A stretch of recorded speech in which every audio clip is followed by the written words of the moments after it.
How's it going? Welcome back to another video. This is going to be the first mock draft of 2024. So this is for the 2024 draft. We're going to take a quick look at the big board 2024 and see what the experts are thinking. Of course, everybody thinks Caleb Williams number one, Marvin Harris number two, Drake May number three. As of right now, the Bears actually have the top two picks, or the number two and number three pick. Correction, they could potentially get the top two picks, but as of right now, they have number two and number three. So if this did happen, they would actually get Marvin Harris and Drake May, which would be a great pick. So moving on here, I can't pronounce his name, but I believe it's Fashuana. Nonetheless, the big man. Probably going to be the top tackle, the top offensive lineman taken in the draft. He's projected to go fourth. Brock Bowers at fifth, and just on and on here. So we will actually go ahead and get right into our mock draft. So we are going to do just the first round of the mock draft. The last one of the year.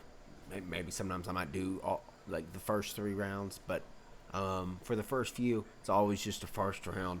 And we will go ahead and hop right into it here. Of course, be picking for every team. Don't have the subscription mode yet. I hate that they did that. Last year, you could do trades and everything without having to have the subscription mode. Now this year, you got to have the subscription mode, which I guess is okay. But so first pick, as of now, the Arizona Cardinals is projected to have the first pick. And as of right now, I'm going to start this up. I do say that they'll pick a quarterback. Now a lot of people would say, of course, Caleb Williams. I am going to say, I don't see the hype on Caleb Williams. He is good. I'm not going to say he's not good, but I just don't see the hype. There's so many, whenever you have the first pick, you're looking at so many different things.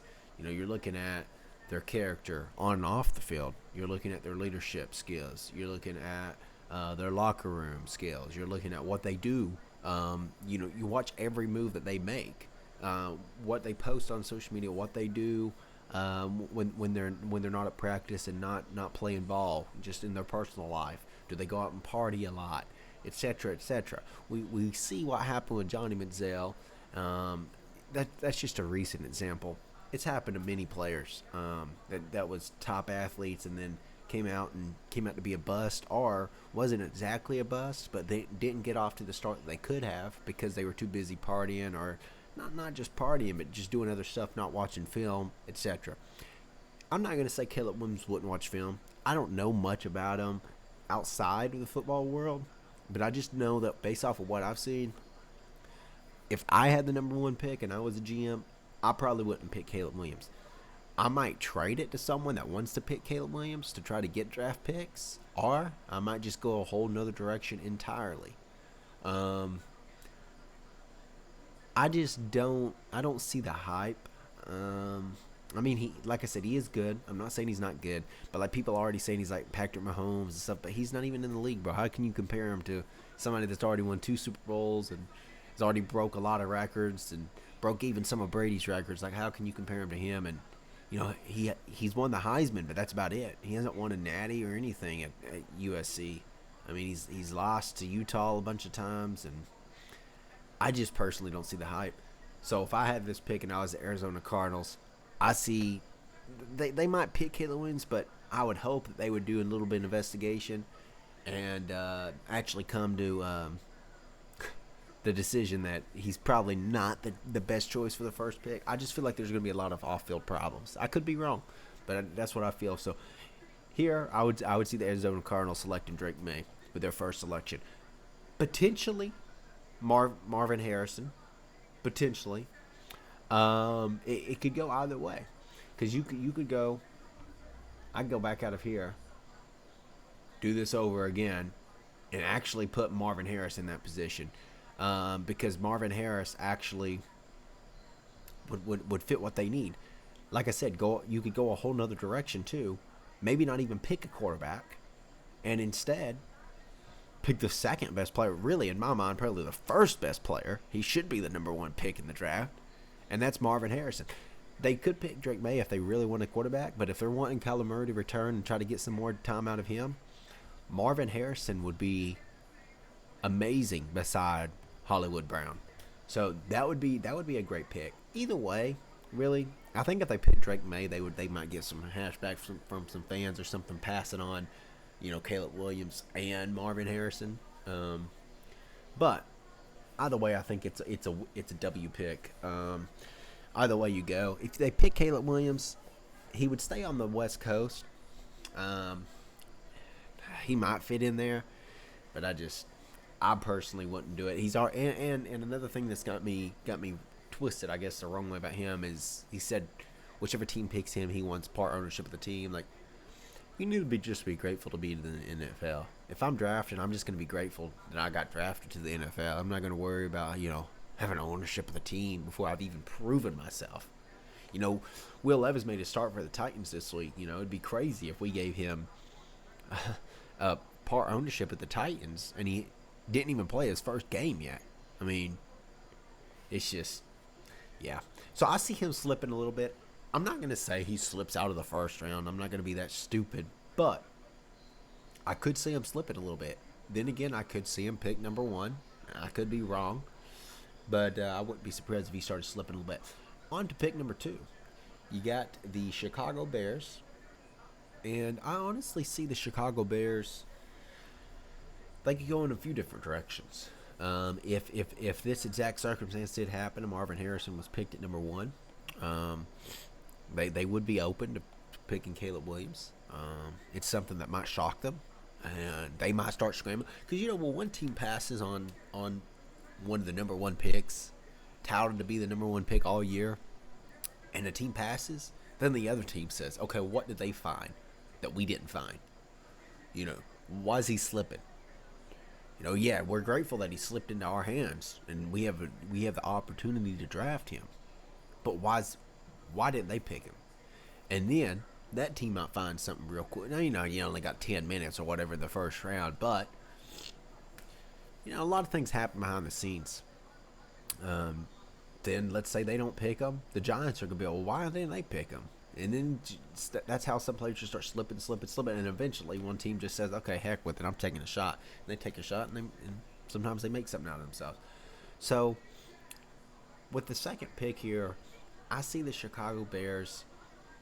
They need a quarterback. They need a wide receiver, offensive lineman. I see them picking the big man. I think it's Fajuuna out of Penn State. So I see him going the second pick.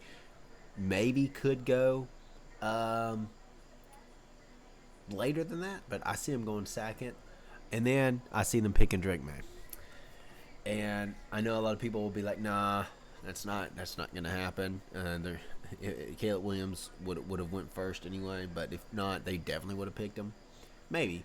And it probably wouldn't have happened in this order. I probably should have done that, Drake May, and then the offensive lineman. They probably would have picked Drake May, the second pick, and then picked their offense. Kind of like we saw the Texans last year, where they picked C.J. Stroud and then came back up and then picked Will Anderson right behind him. So they probably would have picked Drake May first in the second pick. But either way, I see them 2 players going to the Chicago Bears. And now you've got a real problem on your hands, because now you got Caleb Williams falling. He's currently sitting at 4th, right?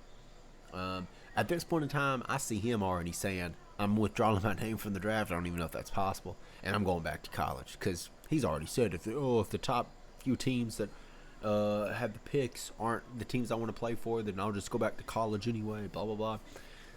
So, that's why I say there's just so much going on with him. But the New York Giants, they don't need a quarterback, really. I mean, they do, but they don't admit it, and it doesn't list that they do. But really, they probably do. I thought they should have picked one back 2 years ago. I thought they might actually pick Malik Willis a few years ago. But they ended up passing on him. I do see New York Giants potentially picking Caleb Williams. They need a wide receiver and a running back. This isn't a great running back class. As you see, The top few running backs are projected to go in the second round. So this isn't a great running back class. They need a wide receiver too. They need an offensive lineman. Honestly, in this position, I see them probably maybe trading down a pick or two. Trying to let one of these other teams that might need a quarterback to come up and then trade down a little bit to still get maybe Joe Alt. But since I can't make trades right now, I will say that they will select Joe Alt with their fourth pick. And if so, we would see two offensive linemen going in the top 5. Then you got the Patriots here, right? They need a quarterback, a wide receiver, tackle. There's no good tackles left until deep in the second round. So I do see the New England Patriots selecting Caleb Williams. If that goes down that way, right? That's actually a pretty good draft this far. Yeah, Caleb Williams would fall out of the top pick, fall out of the top 3. He still goes in the top 5. He still makes a ton of money, and he goes to a New England team that needs another quarterback. Mac Jones maybe eventually could get it done, but Caleb Williams would actually, I think, fit good in New England's offense. They don't really run a spread offense or anything where he would fit in immediately, but potentially they could. And we don't know if Bill Belichick's going to be there next year or not. They might have a totally new coaching staff that maybe changes things up. But if you draft Caleb Williams, you're going to have to change things up anyway if you don't already run a spread offense or something and try to get him opportunities to run the ball and such. So that would be a good pick for them. If he falls to 5, I definitely would see the Patriots probably picking him up. Maybe not, though, because Robert Kraft and them do their investigations when they're drafting. They drafted Tom Brady. So I see Caleb Williams going number 5 to the New England Patriots. All right, and then next up here we got the Green Bay Packers. The Packers already have their tight end, I feel. So I don't see them picking Brock Bowers. I see the Packers going in a defensive line direction. And honestly, I see them either picking Newton from Illinois or Taylor from Miami. And I know that he's not projected to go until the 19th pick, but we see players go up and down all the time during the draft. I see them drafting Leonard Taylor from Miami. That actually would probably be a pretty solid pick for them. Then you got the Colts on the board. The Colts have a tight end in Mo Alley-Cox, but I don't know when his deal is up exactly. But you got to think Brock Bowers. He's a good tight end, and he can be a receiver. So I do see the Indianapolis Colts, if they have the 7th pick, drafting Brock Bowers from Georgia, sending him to the AFC South, which would be a threat to my team, but it's all right. So far, the top 7 picks, there they are. And not bad, honestly. And now you got number 8. Number 8 pick is Denver Broncos. I see, not just going based off of their immediate needs, but I see them drafting a corner, and that best corner in the draft would probably be Kool-Aid McKinstry. But you also got Nate Wiggins, you got Josh Newton, you got Cooper, you got Kalen King, Denzel Burke. You got good corners in this draft, but I do see them drafting Kool-Aid and him going to be a Bronco. So then you got 2 SEC players back to back getting drafted. Now you got the Los Angeles Rams on the clock. Los Angeles Rams is interesting. Kind of what they got going on. They need a linebacker. They need I don't know. They don't need an edge rusher, but they need a DB. Not many good linebackers in this draft class. You know, they need a corner, Cooper, and then they need a safety too. So, and then they need offensive linemen. But this name right here, the two, I don't know how to say his first name, but from UCLA, you know, he already stands out at this point. And then you got Chop Robinson as well. I do see them drafting big boy from UCLA, keeping him on the West Coast, and it'd be interesting to see if he can pair up with Aaron Donald there, and what he can do there. Then you got the Washington Commanders on the clock. They're interesting as well. Like I said, they need, you know, their immediate needs are tight end, tackle, linebacker. Obviously, if Brock Bowers failed as 10, they would probably draft him, but he probably ain't following a 10. You know, you got offensive tackle, which that's not until the deep rounds. And then you got linebacker as well. Those aren't until, you know, even the second round. And then you got tight end. There's none of them either, hardly, at this point. So they would probably maybe trade unless they wanted to take a shot on someone else. Honestly, if I was them, they have some good receivers, but you gotta look at Malik Neighbors. I'm gonna say that they take Chop Robinson here. I think that might be a good fit for him as well. Then you got the Arizona Cardinals back on the clock, and man, the Arizona Cardinals already drafting Marvin Harrison, right? So at this point, they wouldn't need another wide receiver. They would need really an offensive tackle, someone to block for him, or a defense position. I think a good defense position to draft here would be the boy from Iowa, Cooper DeJean. And I think he would fit in good there as well. And then you got the Las Vegas Raiders. You know, they come up. They need a running back and stuff. This running back class isn't the greatest. Like I've already shown that. But I could see some of these guys maybe going in the first round. Probably Blake Corum, Donovan Edwards before Jonathan Brooks.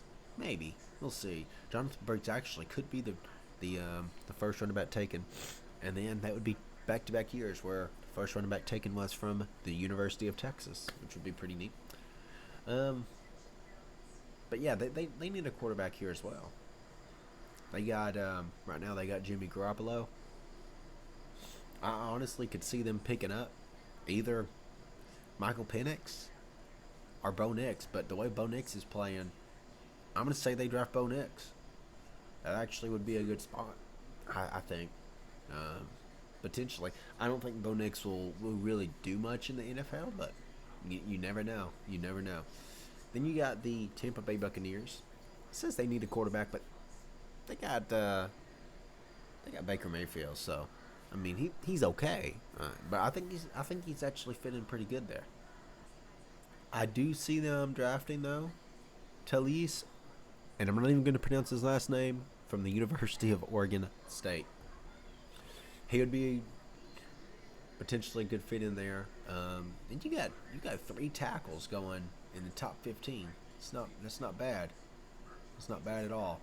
Joe Alt's a pretty good tackle too. That'd be a good pickup for the Giants. I know a lot of people don't like to see offensive linemen drafted in the top 20 picks, top 15 picks, whatever. But man, you gotta have somebody to guard your quarterback, man. Then you got the Chargers on the board, and they don't really need a wide receiver, but I do feel like that they might be getting there. I do feel like that they might be getting there. It says that they need a running back. They got Austin Eckler. He is getting older. I could see them drafting Blake Corum, but I don't think that would happen. Yeah, I would say that they would take a Newton from the University of Illinois. They could potentially take Malik Neighbors too. They could. If they did, if the Chargers did take Malik Neighbors, I'm going to say right here at this pick, Titans take Malik Neighbors at 15. But if the Chargers did take Malik Neighbors, then I would see the Titans drafting Kalen King. Either Kalen King or maybe Nate Wiggins, but probably Kalen King. Now, for the Titans drafting Malik Neighbors, if he falls to them, I do see them doing that. Maybe potentially Rome or Ken, but I really would like to see them.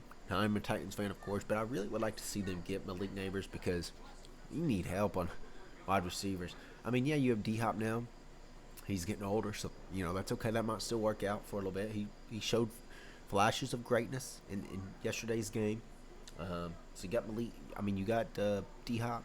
You got Traylon Burks. He can't hardly stay healthy. If he could, maybe he might actually be pretty decent. But then that's still two. You got Westbrook-Ikini.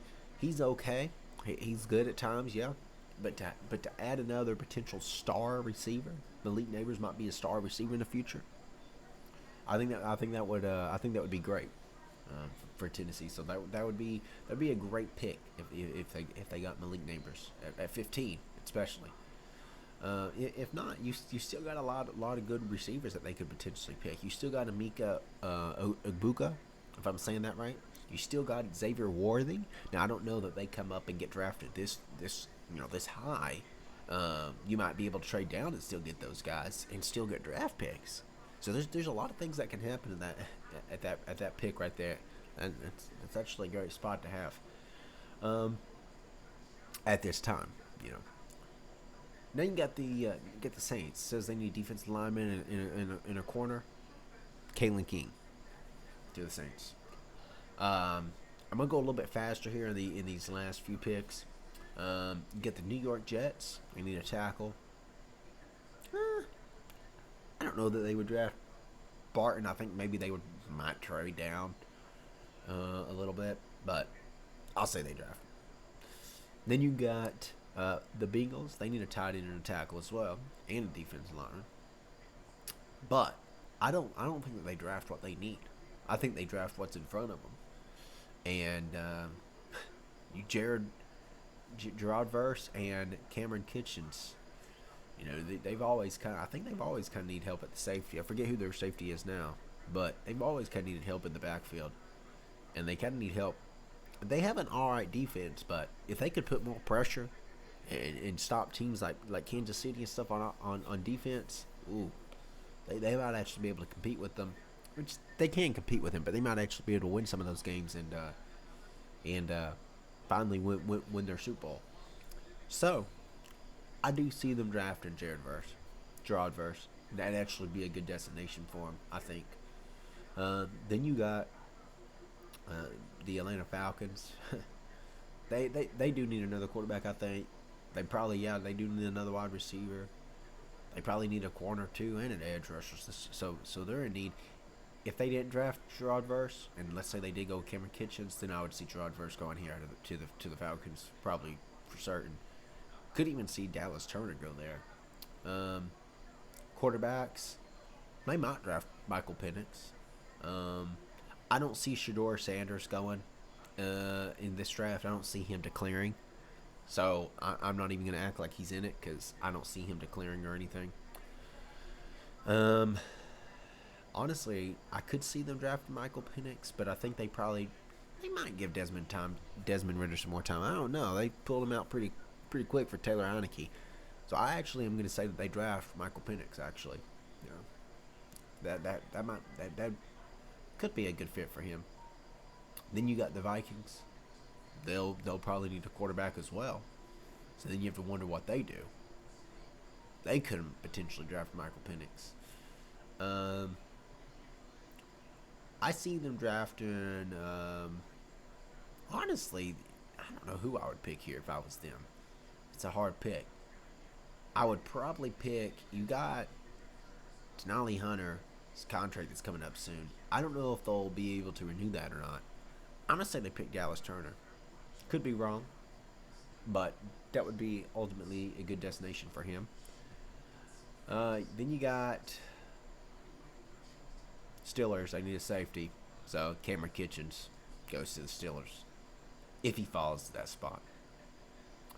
You got the Texans. Yeah, the Texans don't really need another wide receiver, but it'd be good to have one for them. There's no one else really here that stands out. So I see them taking Emeka Egbuka, former teammate of CJ Stroud. They already kind of have a connection. Yeah, they might not have had it this year because, whatever. I don't know why it says trade, but they might not have had it this year because he was in the NFL. But they already had that connection from previous seasons together. That would be a good fit for them. Then you have the 49ers. And,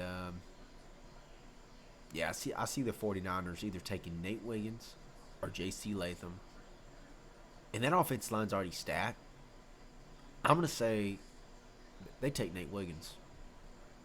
That'd be a good spot for him, too. And I know I say that a lot, but it would be. The Bills need another wide receiver.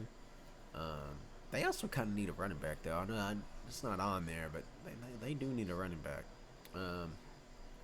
There's no really... You just took Nate Wiggins, so there's no... Yeah, Denzel Burke, but I don't really see him going in the first round. They're not kind of... They do kind of like speedy receivers. So I'm going to go Rome from the University of Washington. Goes to the Bills, and that would be a good pick as well. You got a lot of good picks here recently. That's pretty good picks. And then you got the number 25. I see the Lions. They need a corner. Honestly, I probably see the Lions picking. I don't think they go down and pick Chris Jenkins. They already got Hendon Hooker last year. They could potentially pick Josh Newton. But another, I think another good offensive tackle would be good for them. So J.C. Latham would be good for the Lions. And then you got the Cowboys. It says the Cowboys need to run back, which they kind of do. I think Cowboys potentially could pick Bucks. Yeah, that's what I'm gonna say. Jonathan Brooks goes to the Cowboys and stays in Texas. That actually might be a good spot for him too. Now you got the Jags. They need a guard. They need a center, DB, Amarius Mims. To the Jags. The Ravens. They need a running back. We need a corner. Josh Newton. The Seahawks. My wife's a Seahawks fan, so I have to be diligent about this one now. I don't see them picking really an offensive tackle. Honestly, Keon Coleman's still on the board here, and I know I might have disrespected him letting him fall out that much.